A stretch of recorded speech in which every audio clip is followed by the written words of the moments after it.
Carl Jung said it best. When an inner situation is not made conscious, it appears outside as fate. I love that. Until you make the unconscious conscious, it will direct your life and you will call it fate. So, many people believe that the unconscious mind is running our lives. And I know you've all heard me say it before, but, the conscious mind is the tip of your finger. It's everything you know, everything you learned in college and high school and all the books you've read. And the rest of your mind is the unconscious. And it's unconscious. We don't know what's in there. So, the unconscious is oftentimes running the show. And you can make the unconscious conscious in a number of ways. Therapy, prayer, meditation, and tarot, of course, is the reason, that is what we're studying right now. So, here's a great definition. This comes from Art Rosengarten. He says, the tarot helps us to possibilize the future by seeing the potentials inherent in the present. Using the tarot archetypes as a focal point, we can redraw our conception of the future. A reading is a form of reflection that enables us to entertain other possibilities. A tarot reading is a way of reframing. It helps us to get to an alternative interpretation, possibilizing. I love that word.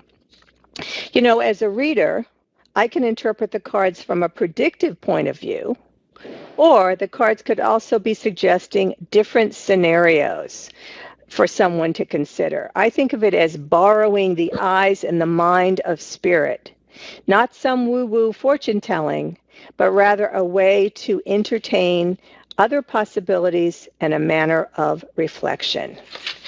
The major arcana shows us the archetypal steps to the path to wholeness. Jung called it individuation. So, these are the major steps in our spiritual journey.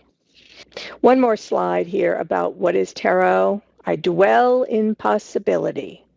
And there's the Fool card from the Osho Zen deck. And I love the fact that this Fool has already jumped. And, that's very Zen in a sense, that you've already immersed yourself in life. You've already immersed yourself in the process. And there aren't many other decks that have the Fool already having jumped.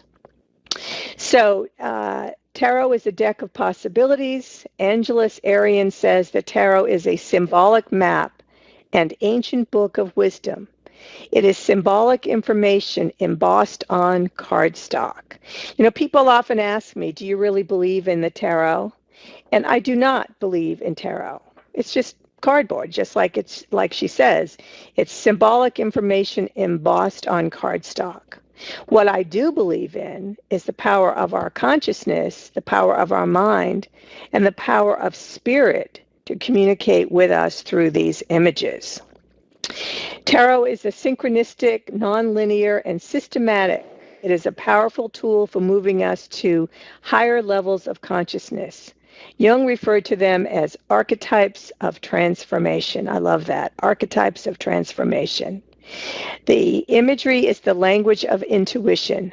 Tarot is the gateway to our intuitive core.